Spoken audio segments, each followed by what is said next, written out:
Thanks for everybody for joining us. Coach Heupel will make an opening statement, and then we'll take questions as usual. Please hit the raise your hand function, and please keep your line muted until we call on you. Coach? Hey, everybody, appreciate y'all being here. Great day for Tennessee football. Obviously, our first spring football game here is a new staff with our players. So appreciative of the fans that came out. Man, had a ton of attendance today. Obviously, with the uncertainty of the weather, they showed out in great fashion and brought a lot of energy to the stadium. I know our players and staff appreciate that. To the VFLs that came back, man, so many guys that came back and were a part of this weekend with our current players and obviously all the guys have an opportunity to get together. Brought a ton of energy just to the program. And, for me, obviously, I spoke about it in my introductory press conference, the VFL experience, being able to relate back to experiences and what they've learned, but understand that this is a Tennessee football family that is together always and forever, former players and obviously current players as well. Great weekend. I want to mention one guy in particular, just a unique opportunity to get a chance to spend time with Al Wilson, and special year for him being inducted into the College Football Hall of Fame. Obviously, he was one of the greats that have ever played here and played this game. Opportunity to get to know him and who he is and what he's about and what he's giving back to Tennessee football. Great opportunity to spend some time with him. Proud of this team this spring, man.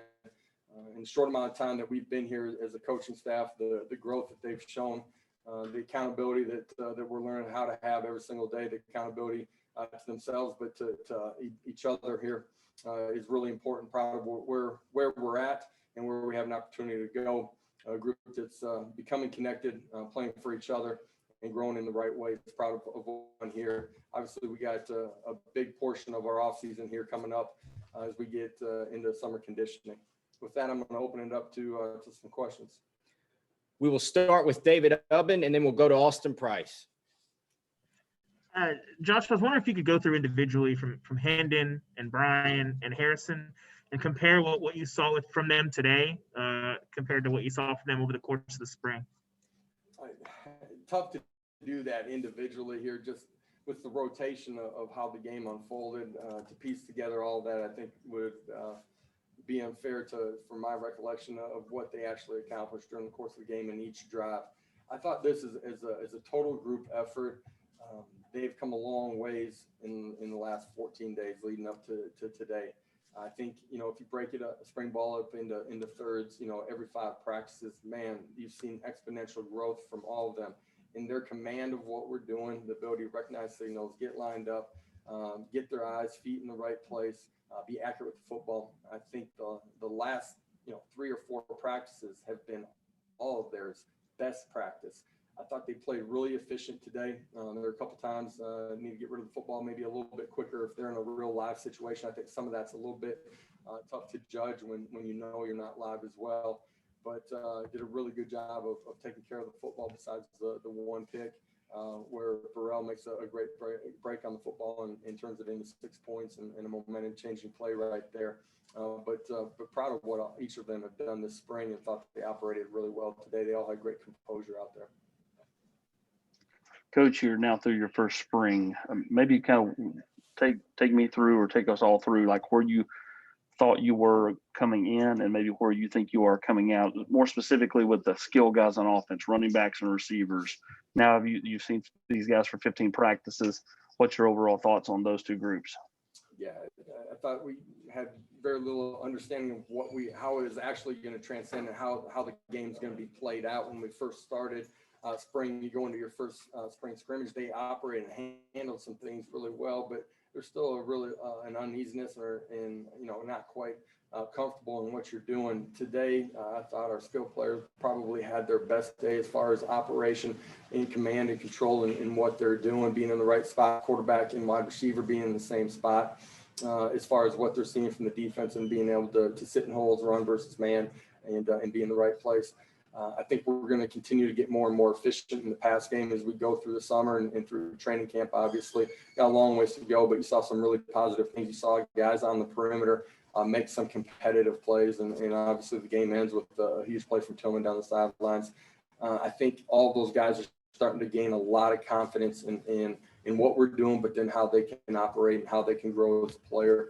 You've seen Tillman get better every single day. You've seen Bayless Jones get better every single day. Jalen Hyatt, who was out in the early part of spring, just nicked up a little bit, man. The last 2-3 practices has really gained a great grasp of what we're doing. There's some playmakers out there, and we obviously got to continue to develop them. But that group's gotten better. The running back position, we're starting to learn how to play with pad level. They've done a great job of taking care of the football all spring long. They've gotten better in their pass protections. Nowhere near where we need to be, depth at that position, but I think we got an opportunity to continue to grow and develop it. Mike Wilson and Vince Farrar. Yeah, Josh, do you expect any movement at the quarterback position with either players coming or going after the spring? And I believe you said at some point you expected a resolution with the Stokely Hall incident by the end of spring. Has that been reached at this point with those guys who were suspended? Don't have anything final on that situation. As soon as we do have something finalized, you guys will be notified of that. I think the quarterback position, just along with every position inside of or on your roster, with the transfer portal and where we're at, you have an opportunity to continue to add guys into your program here as you get, towards the end of this semester and lead into May before you guys are back working out when you start summer workouts. Josh, I'm sorry. Go ahead, Vince. Yep. All right. Josh, any early takeaways from your vantage point today before the tape on the line of scrimmage, offensive and defensive lines? I thought there was some back and forth on that. I thought offensively we're able to get some things going in the middle portion of the game, scrimmage with the run game. I thought, the 1D in particular did some things, changing the line of scrimmage early in the scrimmage today. It's been back and forth. I feel like we're developing some depth on the offensive line, need some depth on the defensive line. We're thin at that position. We got to continue to develop the guys that we got and potentially add some guys there. Ben McKee, then Jimmy Himes. Josh, just as you conclude spring practice and build into the summer and work towards fall camp, what's kind of at the top of your to-do list that you would like to see accomplished as you build towards fall camp? I think it's still the growth and accountability, the ability to do what you're supposed to, when you're supposed to, the way you're supposed to, all the time, not some of it. We've come a long ways in that. We still have a long ways to go. There's an accountability to yourself. There's accountability to your teammate. We're learning how to have the locker room be accountable to each other. There's starting to be a sense of ownership from some of our guys inside of the locker room that it matters to and understand the standard of what it's going to mean to be a Tennessee football player. We got to continue to connect. We're early in our development there. And when I say that, I'm talking player to player, but I'm also talking coach to player as well as we build who and what the foundation of Tennessee football is going to be. When we get back, when we finish the semester and when we get back, we got to continue to develop, ourselves personally as far as the strength and conditioning side of it with our football team. We got to get stronger. We got to develop our speed. We got to develop the ability to bend and play with better pad level. And all that comes from what we do inside strength and conditioning. We got to continue to develop there. June and July, the third quarter of our off season is going to be absolutely critical to put ourselves in the right position heading into training camp. Josh, approximately what percentage of your offensive scheme and your defensive scheme do you think you inserted into the spring? We got a lot of football left to put in and give our kids, a certain percentage. We're nowhere near, our complete playbook here on either side of it. I thought we did some really good things, fundamentals and technique on the special team side of it, but there's a lot of our scheme that's still got to be implemented there as well. Gentry Estes and then Gustavo. Yeah. Hey, Josh, you've talked a lot about positivity, even among your staff, what you've wanted in terms of coaching guys up at practice, that kind of thing. How important did you feel like this approach was to build confidence in players in the program and the circumstances that you inherited here? I think it's important that you set a clear standard with your players so they know what to expect inside of your building every single day. And then you got to be really clear that you're going to hold that standard true and that there's consequences when you don't things right. At the same time, your interaction with your players has to be consistent, and the message has got to be positive here as we build us all coming together. And it doesn't mean that you're not real with your team. I think that's the exact opposite of it. Because of those relationships, you get a chance to be really true, really real in what you see and where you need to go. And because of the connection that you have with those players, they're going to accept that and understand that you have their best interest at heart. That's on the field and off of it as well. Coach, how much do you think, today's showcase translate what you guys practice throughout those spring practices? I think, there's times that, the back half of your spring ball isn't your best half, where your kids aren't as focused. They're trying to remain healthy. Their competitive spirit changes. Really proud of this group because that's the exact opposite. We got better every single day. Our competitive spirit became more and more consistent in how we approached every day, every rep. We got better the last third of spring ball. And, today there was great effort out there. A lot of things that we'll learn from as well. But our kids are excited about what we're doing on and off the field. I think they believe in each other and believe in this coaching staff. It gives us an opportunity to continue to grow as we go through this summer. Rob Lewis, then Nicholas Hill. Coach, are you leaving spring practice with any kind of a pecking order at quarterback, do you think, or is it just wide open going into the summer? It's wide open. I've been through enough quarterback battles as a player or as a coach to know that there's so much time as you leave spring ball. We've had 15 practices. We're going to have a lot more than that when we get to training camp. But they get a chance to sit back now and kind of redigest everything that's gone on this spring. Get a chance to go through some installs this summer. They get a chance to coach it, own it a little bit on their own.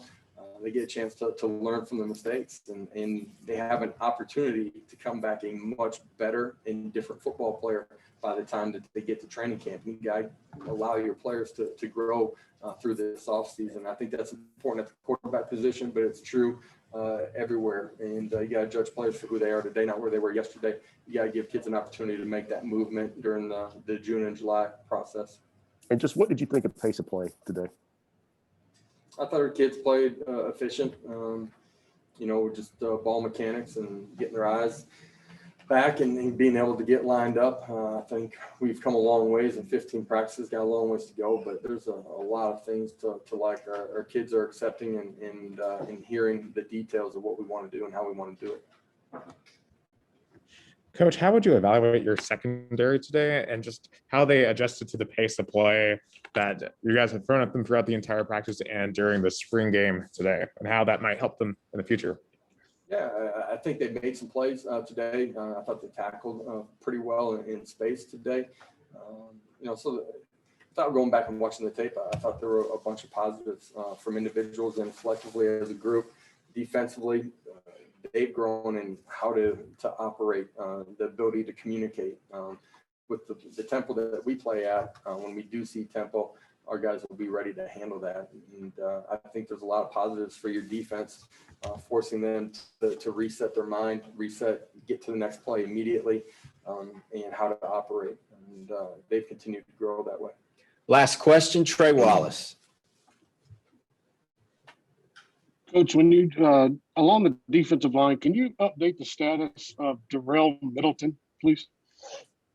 There were just a few guys inside our program that weren't available today, but believe that those guys will be back with us here as we move forward. Okay. And what did you think of their presence along the defensive line today and getting pressure? I thought early they did some really good things, getting pressure. Late, I felt like the line of scrimmage maybe tilted in advantage of the other side at times. We're thin at that position, so those guys got more plays on the defensive line than anybody on the football team. But that's a group that, during the course of a spring scrimmage, quarterback's not live, right? So it's hard to tell. Sometimes they have opportunities to make plays and are forced to pull off. But I thought collectively as a group, they played hard. All right. Thank you, Coach. We'll have players shortly. Thanks, guys. Appreciate it.